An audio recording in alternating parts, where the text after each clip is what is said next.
most people think they know how to compare, but they don't actually compare. Because like let's say you want to buy a new computer, let's say, okay? So you went to the store, you're looking online, and you're down to two options, okay? One, you're going to say, I like computer A better because it is cheaper. And I like computer B better because the screen's bigger and I want a bigger screen. So, what are you saying? You're saying what is best of each of them, but you're not comparing them on the same level. You want to say, what is the price for both A and B? What is the size for both A and B? And all the other information that may be required for you to help you make that decision. And then you need to simply decide what is most important.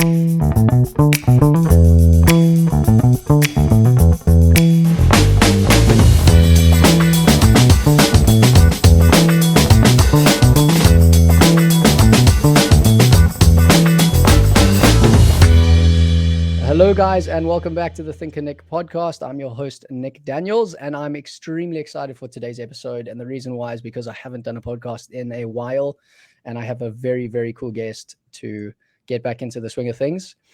ST Rappaport is a brain engineer who works with high-achieving entrepreneurs to unleash their potential via peak brain performance. ST assists them to improve their 28 thinking skills so they can remove overwhelm, get more done in less time, and maximize their productivity with more ease and flow. So, ST, welcome to the show. It's an absolute pleasure to have you. Oh, thank you so much, Nick. I'm really excited to be here speaking with you. Awesome. Cool. So, the first question I want to ask you straight off the bat is can you just explain to the audience or define what is a brain engineer? Yeah.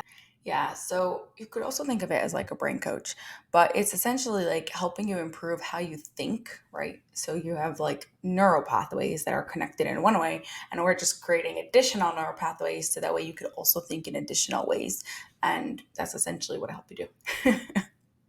Like create more neural pathways. It's not like about like taking away what you have, just creating extra. So that way you can now decide which is the best neural pathway to go down in this situation. That's very interesting. Could you elaborate on that a little bit more? Like, how do you distinguish? How do you tell your brain to go down that pathway? If you know what I mean. Yeah, so it's more specifically by helping you improve your 28 thinking skills. Because we tend to think of thinking as this like one big thing. Oh, I'm thinking or I'm not thinking. But actually, thinking is split into 28 thinking skills, also called cognitive functions. So if I use cognitive functions, just know that it's thinking skills. And naturally, we all have stronger ones and weaker ones. But those weaker ones are making it challenging for us to do what we want to do, whether it's in business, whether it's in productivity, time management, whatever you're trying to do. It's like not because like you can't be productive, it's because those thinking skills related to productivity aren't fully developed or fully those neural connections aren't very strong. So by improving the thinking skills related to productivity, you are automatically developing those neuron connections. Interesting. And what are those? I mean, don't define them all because we'll probably be here for a while. But what are the 28 different thinking skills? Yeah, so they're really like foundational thinking skills. And on the surface level, they look very basic. But if I were to go through all of them, you'll see that like there are some that are challenging for you, which is normal. We all have them, including me. So here are some of them. For example, one of them is called clear perception, or when it's weak, it's called blurred perception. Like, have you ever like walked into a room and it was like, this is so messy, I can't even organize it. I'm not interested in this. I can just walk out and close the door. That would be blurred perception. There's so much information that your brain can't take in the information in a clear and organized way. Ah, okay. Okay. Right. So clear perception is like we take in information through our five senses, and like your brain instead of like can start organizing it and then can use the rest of the thinking skills to figure out what to do with the rest of it. But it first needs to take in the information I clearly. So if see. that's a struggle, you're not going to want to do So anything. is taking in the information first a different thinking skill? It's that is one of the 28 thinking Ah, okay. skills. And I mean, if we had to go through all 28, would we be here for a while or is that We would be here for a while, but I could share a few more that like a lot of people struggle with, and we could go. Yeah. So another one is called time, like literally understanding the concept of time. Like some people think that like especially if they have like ADHD or something, and they're just like struck by time blindness and they'll like never be able to be on time.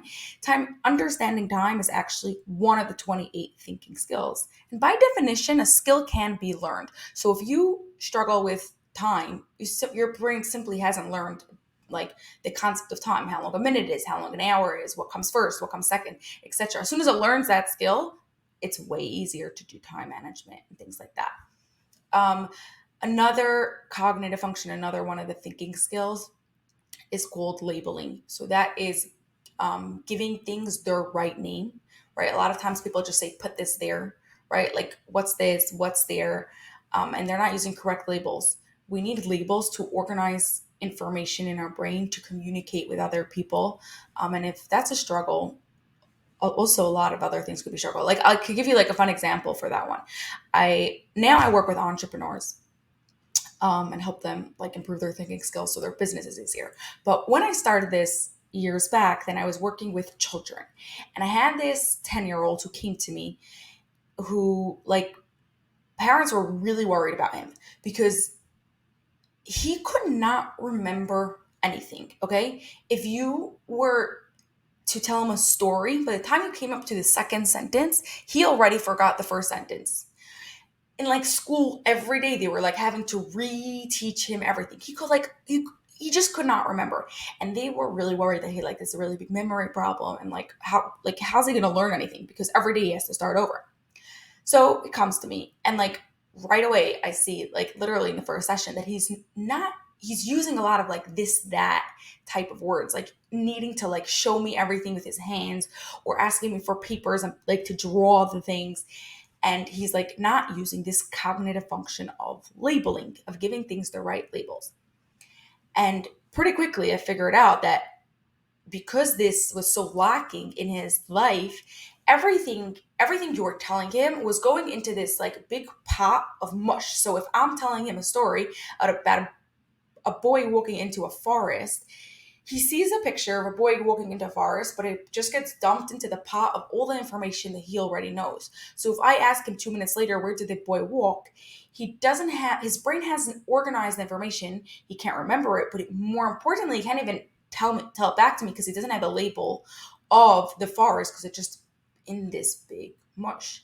So as soon as we improved that cognitive function of labeling, he was like one of the top of the kids in his class. He was doing really, really well because now his brain could take in all that information and actually organize it in the right way and then be able to express it in the right way. So it wasn't really a memory problem, it was a labeling issue. Ah, okay, interesting. So then that gets me thinking, if we like, for example, I don't know, I'm going on 30 years now, 30 years old, and obviously I have wired my brain in a certain way based on the patterns or decisions that I've made throughout my life or what I've been taught. So if we label something, and I'm thinking of things like the negative things right now, how do you unlabel or relabel something like that? Does that make sense? Label like negative labels that you give Yeah, or yourself. like yeah, pretty much. So like yeah, maybe negative self talk, or you talk about these different, like you talk about the different labeling that this child has, in his brain, and how it confuses him. So say there's a situation in my life. I'm just trying to think of an example where, but I'm talking in terms of the negative, because obviously that's what people want to work on, right? They want to if they have negative programming in their brain, they obviously want to rewire that and make it positive. So if that makes more sense, how would you do that? Shift the label Yeah. almost. So right. So labeling, the cognitive function, the thinking skill of labeling, I always like to say we label people, we don't label things. Like I do not like the way, especially like in America, how like labels are given left, right, and center. Every other person has another diagnosis, and you're just like labeling people and limiting them, right? And honestly, like you said, like we do that with ourselves, like with our self-talk, we just label people. So I like to say label is for things, it's for ideas, it's for concepts. Yeah, you like want to label like systems. You want Yeah. to label anything that your brain needs to organize, but you don't want to label yourself or other people. Okay. And if it's that negative self talk, then it's just like the typical like self whatever people like tell you about like changing the self talk of like you having to be aware of the fact that the words that you use is what your brain is going to take action on. And so you have to, if you tell yourself you are lazy, your brain is going to act in that way. As soon as you start telling yourself, I'm learning to be productive, all of a sudden your brain will start looking for ways to be productive. Don't lie and say like, I'm super productive now, but by simply like switching things, I'm like, I'm not productive yet. Even like that's one of my favorite Yet, words, yeah, but it's yet. that's a good one. So then like, right, so then like now your brain is like, yeah, but that means soon or Mm, at some point, so I'm gonna like start picking up information to help me get there. yeah, Hmm. that's interesting. And then, kind of on the same topic, but going back to skills, it's like, and I'm referring to habits now because we build up habits, whether positive or negative, throughout our lives. And we learn these skills. And I think what people really grapple with in life is unlearning those skills and maybe redirecting them and learning better skills or new skills. Is that something that you are familiar with, or is that something that you coach to your clients, like how to almost unlearn and relearn? Yeah, I don't specifically like coach on specific habits. I like to work one step behind it, Okay. right? So like, why do you have this habit? What is causing that habit? And many times it's related either to cognitive functions or to emotions, because they're both highly related. Emotions and cognitive functions are two sides of the same coin. um, I'm going to work more on the cognitive function side, not like I'm not a therapist or stuff, but if a person needs that, then together with like emotional work, that will be done. But like for example, if a habit, somebody has an habit of like always being late, right? So I'm going to want to understand like, why are they always being late? Okay. It's related to their thing of time. If someone's smoking, for example, Ah, and that's a habit they want to break, right? Then it's going to be like, I always like to say, like, you don't want to just stop smoking. My question is like, why did you start smoking in the first place? okay. The underlying issue. Right? You first need to solve that. And then it's much easier to break the habit of smoking. Obviously, now you're already in the habit. So, like, even if you solve that issue, you still have to deal with it. It's not like it's magic going to go away. But if you still have the issue, the cause of why you are smoking still there, it's going to be way, way harder I for you. see. So it's like almost peeling back the layers to figure out the underlying issue and then figure it out from there. Exactly. Okay, cool. Sounds a little bit like therapy, but for entrepreneurs. Right. Yeah, but I don't do the emotional part, right? Yeah. So if somebody usually like is like if somebody does have like that smoking thing is usually more an Mm. emotional thing. So like I'm not a therapist and I'm not gonna like I could connect you with people that could Yeah, help yeah, you for with that, sure. but like I'm gonna work with the ones that the habits that are related to the thinking Yeah. So, skills. so then I don't know if this would be a challenge for you with your clients, but something that I sometimes deal, and everyone does, not just me, but it's separating emotion from being rational. So, people make decisions based on emotion most of the time, but it's obviously better to make a decision with your rational thinking. So, is that something that you deal with on a day-to-day basis? Is like putting the emotional side, putting the emotion to one side, and then helping them deal with the rational thinking? Like, how do you segment the two and separate the two? Right, because they're really not separated. Like I said before, like they're both highly related. So like I can't like just say like, okay, no emotions at all. So things like that most definitely can help you with. But here's the thing: our emotional and like this is like, have you ever heard of like the whole brain? You can elaborate, yeah. Okay, so imagine, I don't know, like I have your hand, if you like, if you're just listening and like you have your hand up, right? Now, if you take your thumb and you put your thumb in, that is called your amygdala. Your amygdala is the part of your brain in charge of a lot of emotions, especially like high emotions or like emotions from trauma, or just like the big emotions for the most part is in your amygdala. We actually have two tiny ones of them in our brain. But anyways, so we have this amygdala. Now, if you fold down your top four fingers, this is your thinking brain, your prefrontal cortex, like right over here. This is where you really ideally want to be making decisions from. Now, most of the day, as you go about your day, your prefrontal cortex is connected to your amygdala, which is like right behind, like in your head, and it's sending messages. They're communicating back and forth. Okay. And hopefully, you're running your day through your thinking skills. You're thinking and you're making decisions, whatever you decide to do. What should I eat for breakfast? Whatever is based on that. Then what can happen is you have what's called an amygdala hijack, where the amygdala is so full of emotions where it flips up the top of the brain, yes, there's like almost like a disconnect. Your prefrontal cortex gets disconnected. Your fingers get like moved away from your thumb. And there's no connection between your emotional and your thinking brain. So you are trying to make your decision based on thinking, but there is no communication between your thinking and your emotional brain. So like there's no way that that's going to be able to work. So in order for you to get your thinking brain down, you first have to calm yourself down, get out of that amygdala hijack, like through like deep breathing, taking a walk, doing exercise, like even sometimes just taking a drink will like calm your brain down, and then you could connect your thinking skills back. Now here's the thing: the stronger your thinking skills are, the stronger the connection is to your amygdala. So the less likely it is to happen.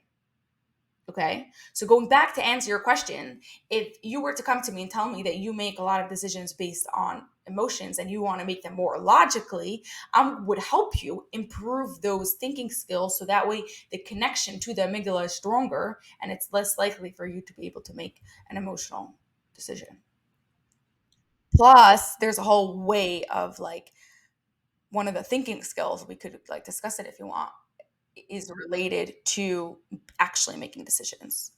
Cool. So let's talk about that thinking skill that you were referring to. Okay. Yes. So actually, the thinking skill that we need to use to make decisions is called comparisons. Most people think they know how to compare, but they don't actually compare. Because, like, let's say you want to buy a new computer. Let's say, okay. So you went to the store, you're looking online, and you're down to two options. Okay, one, you're gonna say, I like computer A better because it is cheaper. And I like computer B better because the screen's bigger and I want a bigger screen. So what are you saying? You're saying what is best of each of them, but you're not comparing them on the same level. You want to say what is the price for both A and B? What is the size for both A and B? And all the other information that may be required for you to help you make that decision. And then you need to simply decide what is most important. Is price most important for you, or is computer size screen size most important for you? As soon as you know that, your making decision is simple, like literally simple, right? Like I was just yesterday when like for like a business meeting out, and like we're trying to like figure out between two restaurants, and they're like, hey, do you want this one or this one? I'm like, what's most important? The point most important is the place where we could sit and actually have a conversation. Which one of these two? Like in a second, like you just make that decision because this is most important for this specific situation. Okay, so like I'll give you an example, and you can tell me if this is the same thinking skill. But I've just recently looked into buying a bicycle, right? Road bike, so like to cycle for sport. And as you know, a bike has many different parts, and you've got the wheels, you've got the gear system, you've got the brakes, you've got even up to the padding on the bars, you've got the weight of the chassis. So you've got all these different factors that go into buying a really good bike. And like, say for example, I have 10, and then I'm like, okay, well, you know what, actually I don't need it to be that heavy. I mean, that one's too heavy, so then maybe I'll take away 5. So then I've got 5 left because I want the lighter chassis. But then I'm like, oh, well, actually, you know what, I need this brake system. So then it narrows it down to 3. And then I'm like, oh, but you know what, maybe that brake's not better, I need these wheels. And then so basically you're basically comparing, like, I started at 10 and I'm looking at all these different factors, and then eventually I end up with maybe 2. And then that's obviously when it's the most difficult, because it's like the restaurant. I suppose a bike's got a bit more specs than a restaurant. It depends what food you like with Right. the rest. Yeah, With no, the it's like a one-time thing versus a bigger thing. yeah, But like we literally use these decisions when we're making in business, like who we're hiring. exactly, That's yeah. like an even bigger, right? So it's obviously that was a simple example. It could go much more complex, but the point is like if you like literally in the beginning to get better at this, like until your brain is like can do it automatically, you might want to like sit down, take out your phone and make a list, compare them all in the same parameters. What are all the aspects of bike A and bike B? There's all the things that you just said, right? The weight and the brake system and the tires and all those things, and literally compare them and just like write out the information and then ask yourself what is most important, and like put all those things in Okay, priority order. cool. Is the brake system more important, or is the tire most important? Is this more important or more that more important? And based on that, you make your decision. You can have two most important I priorities. see. Okay. Have you ever heard of a PMI? A No. plus minus interesting. So it's a very, Okay, no. very simple thinking tool. And it's basically plus, what's good, minus, and what's interesting. And interesting, I don't know if you're familiar with like the six thinking hats. It's basically a thinking tool as well, which has different hats. There's six hats, and each one means a different thing. So, for example, red is emotion, yellow, yeah, Yes, yeah, I've yeah, heard yeah. of that. Okay, That's I'm not Edward. so familiar, but like I've heard a little Yeah, bit yeah. about it. Black is Okay. criticism. White is what information do you have. So the reason why I bring that up is because the green hat is basically ideas, like and yellow would be possibilities. So basically, going back to the plus minus interesting, it's a real simple tool. The left hand side you'd have what's good, the right hand side you'll have what's not good, and interesting are the possibilities or alternatives or ideas. And that's a tool that I use, like to make decision. And it's so simple, and you can really make some really big decisions using that tool as well. That's awesome, but that also uses comparing, Exactly. right? That's what I mean. Yeah. That's what I'm gonna bring back to that. Like the thinking skill behind whether the method I said or the method you said, which is whichever one works for you. Like I'm a very big believer in like you have to work with your brain Yeah. and Yeah. there's no like left Okay. right Yeah. way. Cool. But they both use the thinking skill of Mm, comparisons. yeah. For sure.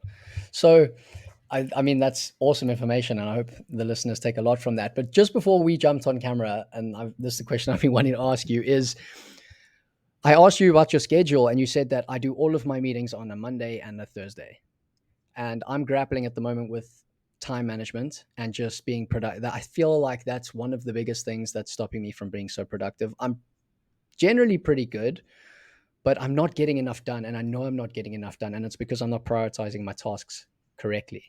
So you obviously are, and I want to first ask, why do you do that? Schedule for the first 2 days. What thinking skill is it using, and why is it so effective? Yeah. So before I answer that question, I'm gonna take a step Okay, back and cool. talk about time management. Time management requires many thinking skills. It requires being able to understand the concept of time. It requires comparing, being able to compare tasks so that you can prioritize. It requires hypothetical thinking, like what do I need to do first in order to be able to do something else? Like there's so many of them. So the reason why one person may struggle with time management may be different than the reason why you struggle with time management. Okay. Okay. That's like part of my issue with like all these like time management programs and videos and like all these things. Like they're talking to people with a specific weak thinking skill or with this specific issue without understanding that there's like other thinking skills that could be getting in the way. Okay. So just like to understand that first. Now, why do I do it this way? Is because whenever you group tasks together that like need to be that are the same thing, it takes less energy. It takes less energy, like mental energy, like for your brain. Every time you start a new task, just like when you start a car, it uses more energy. Every time you start a task, it uses more energy to like light up those neuron connections in your brain. And also, if you just think of it like on a very practical level, if every time you have to like get out your mic because you're doing a podcast recording and like you have to like set that up, then like that also takes like time, right?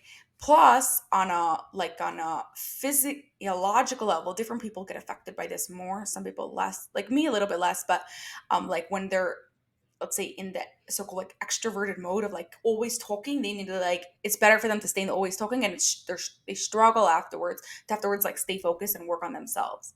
So that's like another reason why people do it. Now, all this comes from of being able to group tasks together, comes from the cognitive function, comes from the thinking skill of categorizations, being able to categorize Mm. things in the best way for that situation.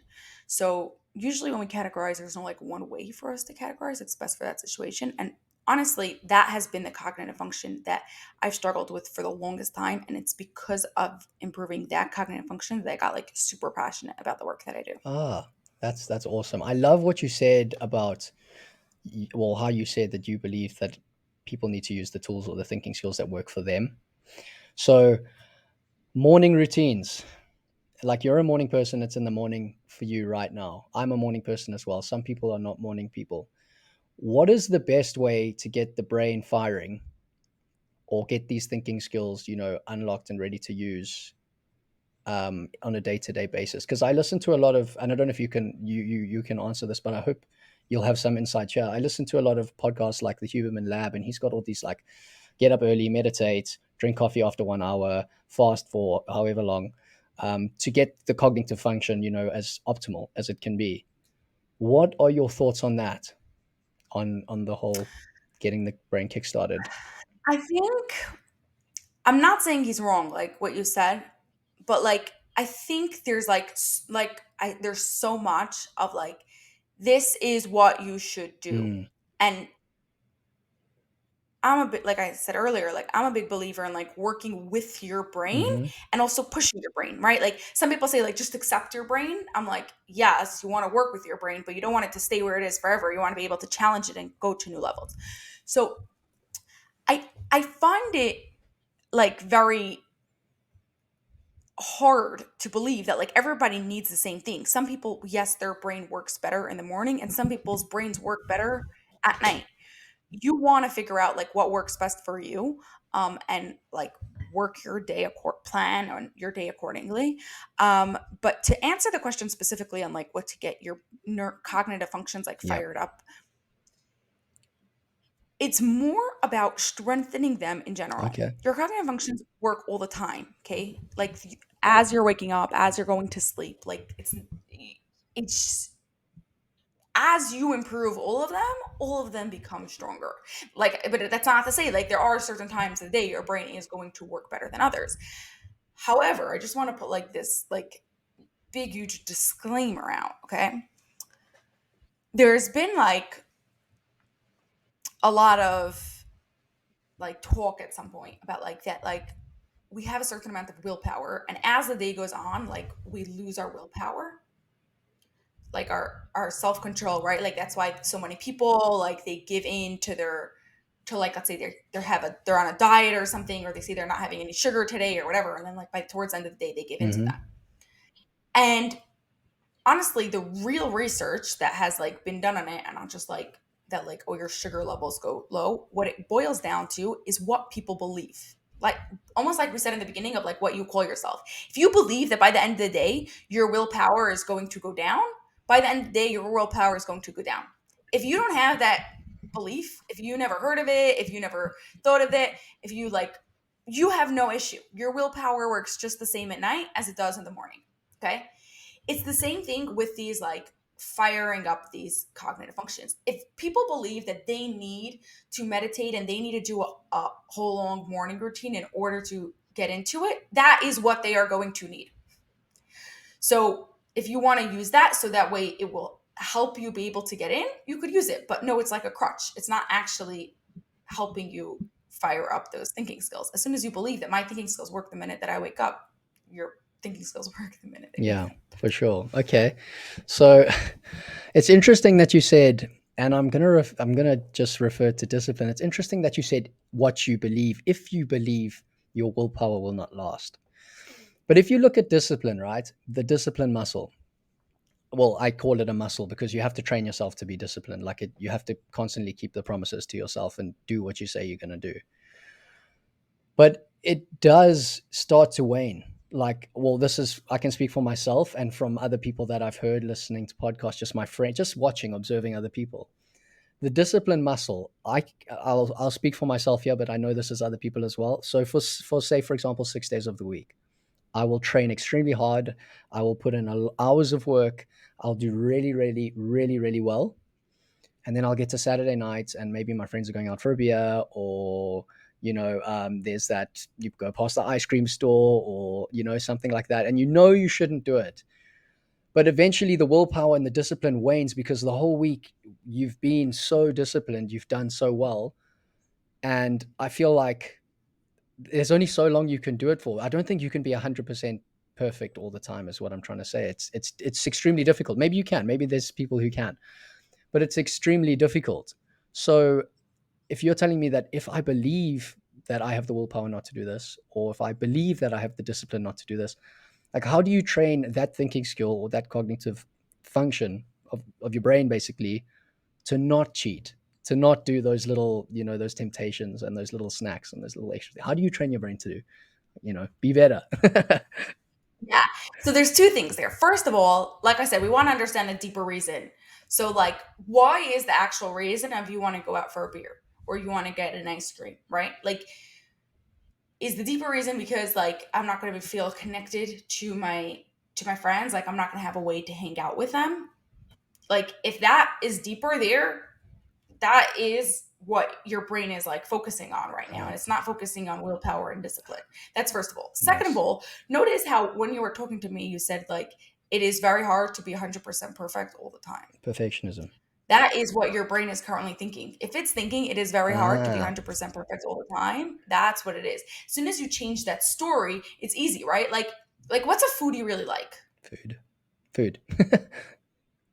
What's like anything, like ice cream, let's say, or whatever. Like if I offer you ice cream and like or it's easy, like I always say, you know what? If you like chocolate, you don't procrastinate on eating chocolate You eat it. because it's easy to do, right? Like as soon as you um find something easy, like as soon as your brain sees it as something easy, you don't have a challenge for it anymore.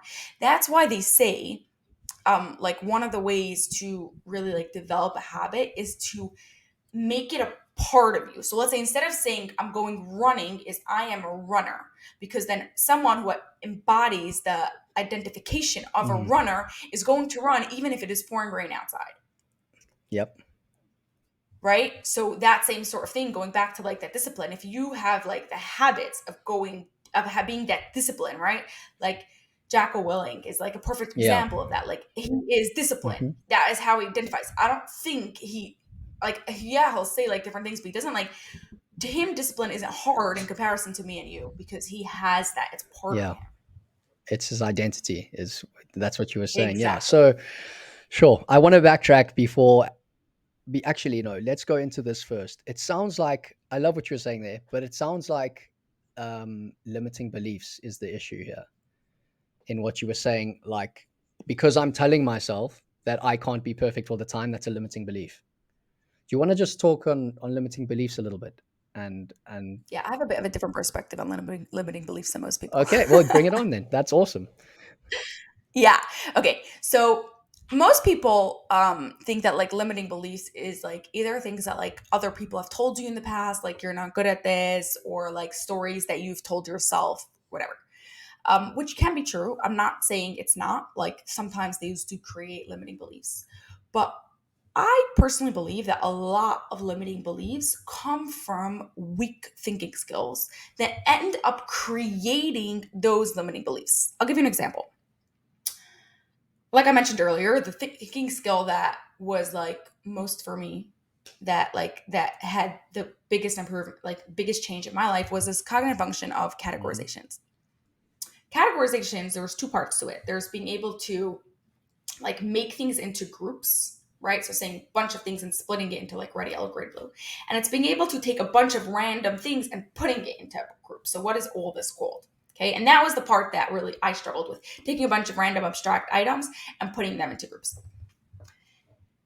And before I improved that cognitive function, before I improved my ability to of categorizations, I always said I'm only going to work with people one on one. Okay, because one-on-one is where you're going to give them the best results, where you're going to be able to customize everything for them, because it's a lot of what the work I do is about like customizing it. Like there's no like just like same teaching over and over again. It's customized for every person, and like this way every person is actually going to get the results that they need. Even though I knew, I still said this, even though I knew that the people were doing the same method that I was doing in classrooms of 30 kids or more. Okay. Okay, even though I knew that, I still said that it can't be that they're still getting the same custom results that one-on-one person would get. Fine.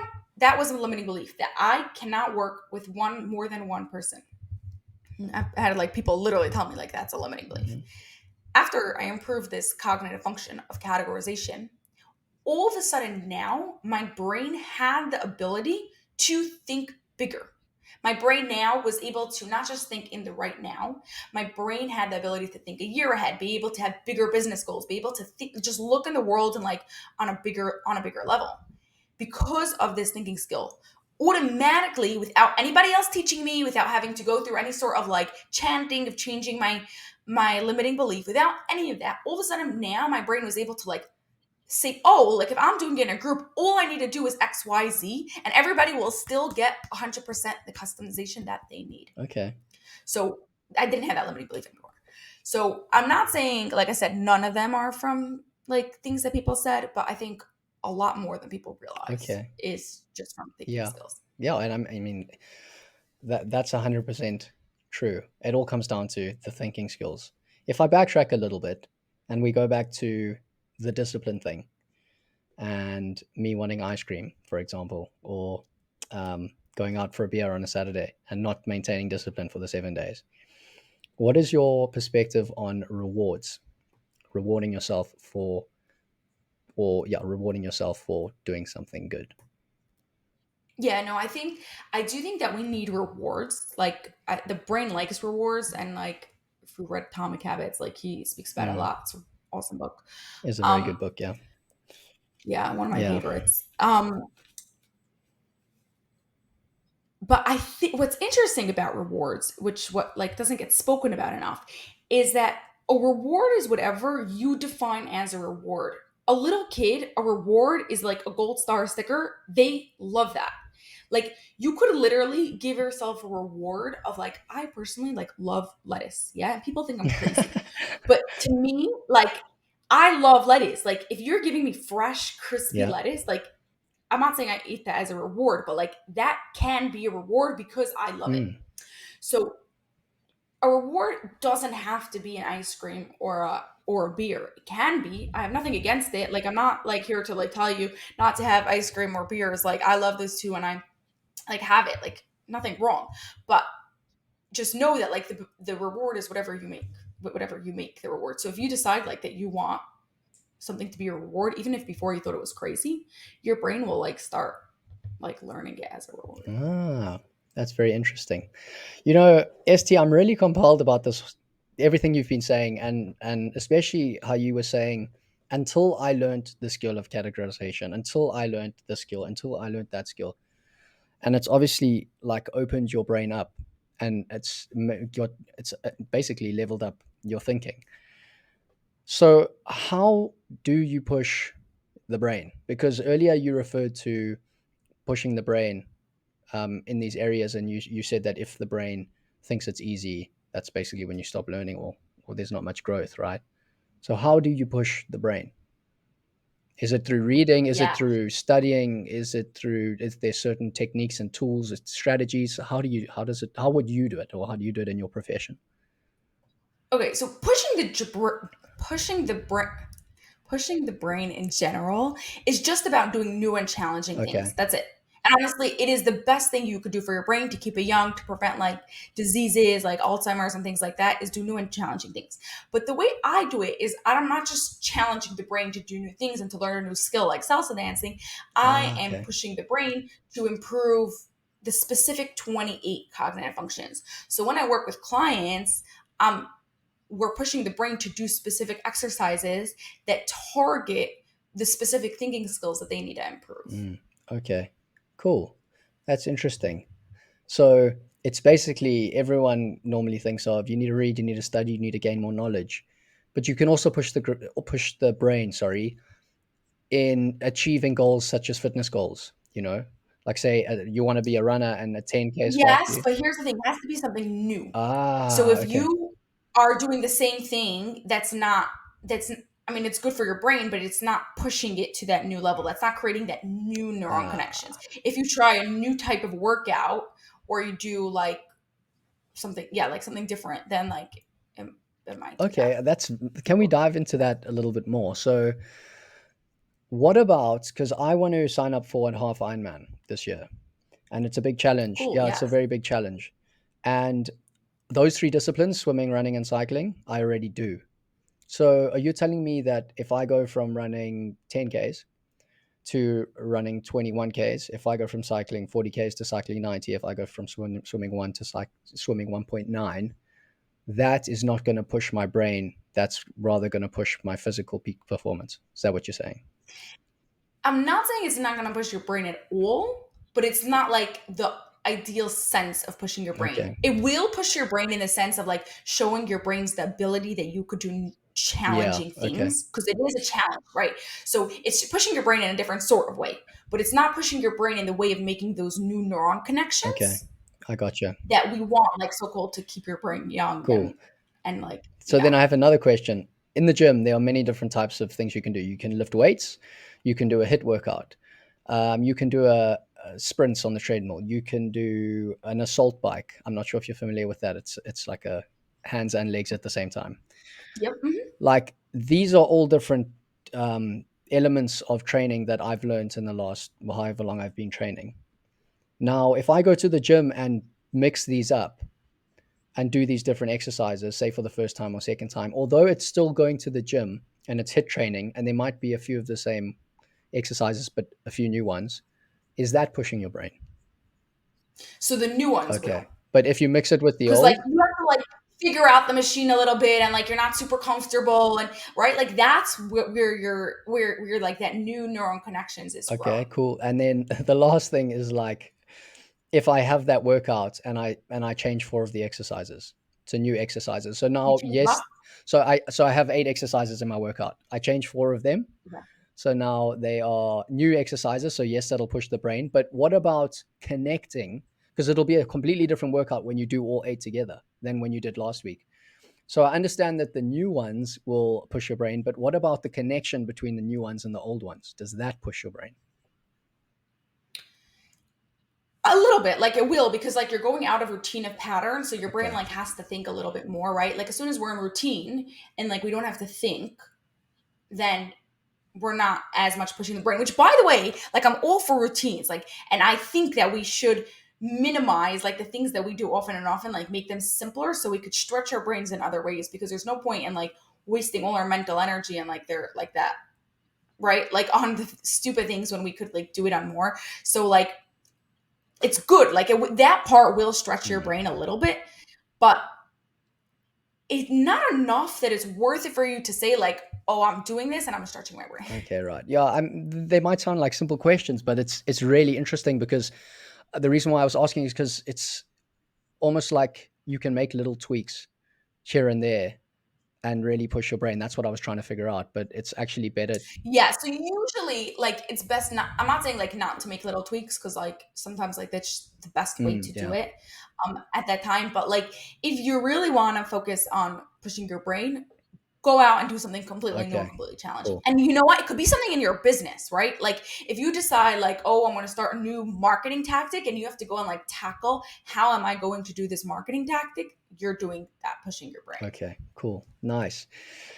Backtracking again. I've got so many sorry these questions. This is great, man. I This love is them. I love it so this much. is great. This is great content. You spoke about identity shifting and like for example, I identify as someone who likes to train with like all three disciplines. That's part of me now. Like it's habits, like you said, that I've built up. It's now part of my identity. It's what I do.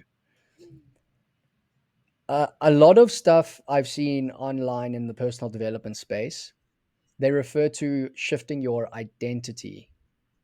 Um, can you just touch on that a little bit more? Like, how, first of all, how do you just shift your identity? Is it the stories you tell yourself in your head? I mean, it's like one day I go to bed and I'm an unfit person. Sorry, I'm just referring to fitness here because it's just the topic we're on. Perfect. It's a Yeah. good So example. Yeah. say I go to bed and I'm an unfit person and I'm like, oh, I really need to get fit. You can't, well, you can. There's no such word as can't. But you wake up the next day and you're like, now I'm a fit person. It's obviously very difficult. Right. Like how do you shift your identity? Right. So exactly. So like I mentioned earlier, my favorite way. There's different people will tell you. Some people who like specialize in this like have older techniques and stuff. But keeping it really simple, I like to use the words, because the words you use is the action that your Okay. brain is going to take. That's what your brain puts attention on. But if you lie to your brain is like, haha, nice joke, right? So by waking up all of a sudden one morning and just saying I am a fit person, that's a lie, and your brain knows that. But by saying I take interest, or I am going to be a fit person soon, or I'm not a fit person yet, Yet. or by using language that is heading in that direction, you will shift your identity. Okay. Right? So you go from like, I'm not a fit person to I'm someone who's interested in being fit to like, I know somewhat, like I'm pretty good to like, I'm actually a fit person. Yeah. Can you touch on some of the keywords that you use there? Like, I love the word yet, because it means Yeah, yeah, it is my means favorite. Nothing possibility. It beats yeah. screams possibility to me. Like, it's like, I can do this. So what are the words that, like, the yet words? What are the key words? Nothing beats yeah. So like after everything I'm gonna say afterwards is gonna be like, oh. Okay. Okay. Forget it. Forget. Well, what are the other words anyway? And then we'll end off with yet. um, so yeah, so learning Okay. is a good one. Mm, I'm interested is another one, or I'm figuring this out nice. is also Cool. one because like that could be like I'm just like figuring out fitness, or like sometimes like especially like in business when like things get challenging, Yes. it's like I'm figuring out how to do this like social thing or whatever you're trying to do. Yes. Yeah. On that topic, another question for you. Also, like you said, like can't is not a word like can, Mm, like that you can. It is possible, even if it is not now. Like I yeah. can. What is how? Let me rephrase this. I've been trying to start a business, which has been both challenging, exciting, exhilarating, learned so much. And I mean, any business is challenging. But how do you, like you said, figure it out? If you feel like you're stagnant, how do you train the thinking skills to then, you know, basically motivate you, or the figure it out thing? Like what are the techniques to train yourself from being stagnant? Does that make sense? Okay, why are you stagnant? Like, if you feel like, what I mean by No, I stagnant. understand what you're saying, but like if someone tells me that they're stagnant, I want to understand Ah, why. okay, cool, Why nice. are you stagnant? So I mean, like, stagnant because I feel like I'm not making as much progress as I should. Or let me Okay. rephrase that rather. I'm not seeing the results that I would like to see. So I feel like I'm Okay. stagnant. And so, So, like, how do I change my thinking to be like, well, I'll tell you what I do, and then you can comment on it. What I do is, okay. when I get in difficult situations like that, I reflect and I look back on the progress that I've made. And I love to always go back to the old story of the Chinese bamboo tree, which stays under years, and I mean, sorry, stays underground for 4 years of its life, and then in 6 weeks it shoots up to like 80 feet tall. So it's exactly like progress. It's like try, fail, try, fail, try, fail, try, succeed, right? So basically, the method that I use is to just reflect, and then use that as motivation and product, and to make me more productive. And it works sometimes, but it doesn't work all the time. So, would there be any other sort of strategies that you would recommend when you're feeling unmotivated, or you're feeling like you're not making the progress that you should? Yeah. So when you're feeling unmotivated, there's usually like a deeper reason. I'm not saying like every person wakes up motivated every single Mm, time. Like that's not the point. But like when you're in that phase of like unmotivated or you're procrastinating on a specific task or whatever, it's because of a reason. Like when you reflect, besides for telling yourself that story, which is it's an awesome story. Like I love it too. What do you like also reflect like on the actions you're taking, if this is the right course of action? Am I meant to be doing something else? How do I know where my pitfalls are, like where the challenges are, and what should my next strategy be, right? mm. Like is that part of what's happening in your brain Well, also? yes, a big word that comes to mind when you say that is pivot. When it's not working, pivot. So reflect. See, Perfect. pivot, pivot. Oh, Yeah, pivot. pivot. Yeah. Oh, okay, So yeah. when it's not Mhm. working, okay, this isn't working. Let's pivot and try something new. Yeah, now here's this thing with pivoting, like there it's like a challenge to like figure out, do I still need to go down this path and I'm just not down it yet? Like literally, I'm like 3.5 years in, not 4 years in, and then like soon it's gonna shoot up. Mm, Or have like, is there something that I have to adjust in here so that way like this actually works? That actually comes back to one of the cognitive functions okay. called defining the problem, Nice. of like getting clear on what the actual problem is. And for that, you first need more data, you need more information. And it will depend on your situation and what's happening. Okay. Fantastic. I've got three more questions for you. And thank you very Let's much do for it. your time. because this has been awesome. Sure thing. I love their I hope questions. It's I hope awesome. these listeners really do take value from this, because this is really cool. The first one is affirmations. You were talking about your self talk and the way that you talk to yourself. What are your thoughts on affirmations? Like I said, I'm a big believer in like the words you use as actions you're going to Hmm. take. But I think affirmations has gotten a lot of like, just if you do these affirmations, then like this is what's going to happen. Affirmations only work if you also take action. So if affirmations is a tool that you can use, that if you like them, you can use them to help you get into action. But like just by themselves is not going to make you rich. Right. Yeah. So it's, yeah, affirmations plus But action. yes, like what you focus on is what you're is like as long as you're taking action at what you're focusing on is it's like it does help clarify things in your brain. Nice. Let's put it So like that. affirmations Right? Like plus action equals progress. yeah. Okay. I personally I like to like take these things like a little like a step further, like whether it's affirmations or like vision boards or Hmm. like whatever like people like use. Besides for putting on just the goal that you want, putting in the action that you are going to take to make it happen. Okay. So part of your affirmation is like, let's say, whatever, making X amount of revenue, but including that is like posting an X amount of times every day or like whatever action you are going to do to make it. So that way it's like, I almost said like success like has to happen because if you're doing the affirmations about your actions, like there's no way for it to not happen. Yeah, for sure. Second question, and I should have really started with this. How do you identify the weak thinking skills in your brain, or out of the 28? Yeah, so obviously there's like an official assessment I could do for someone, but I hate doing them because it takes like about 20 hours just to write the reports. What? Wow. So I almost never do Okay. it.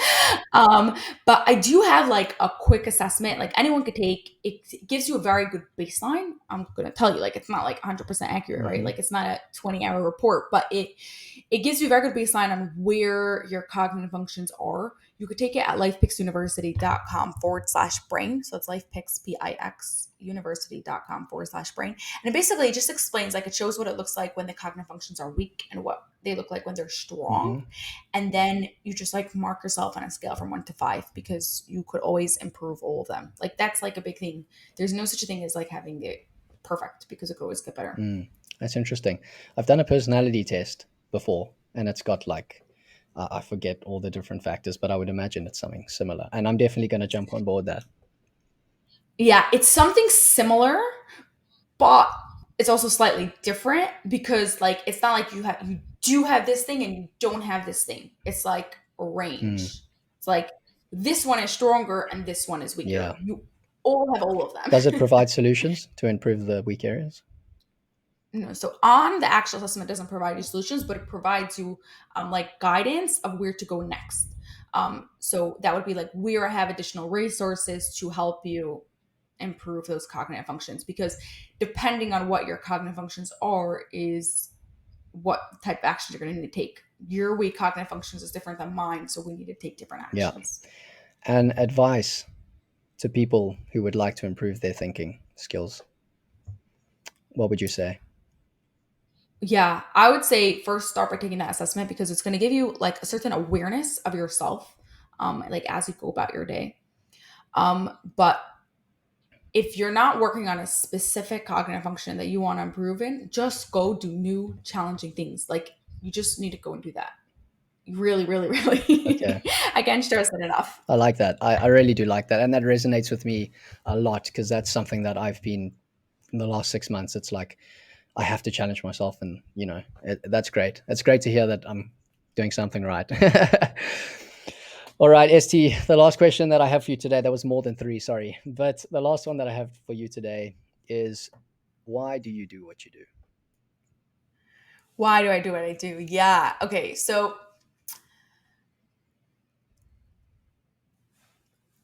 when I first got this work like done on me, or like I was a client of this work in fifth grade when I was struggling with reading, but I that still wasn't like a thing that like got me into like why I do what I do. That got me like knowing about this.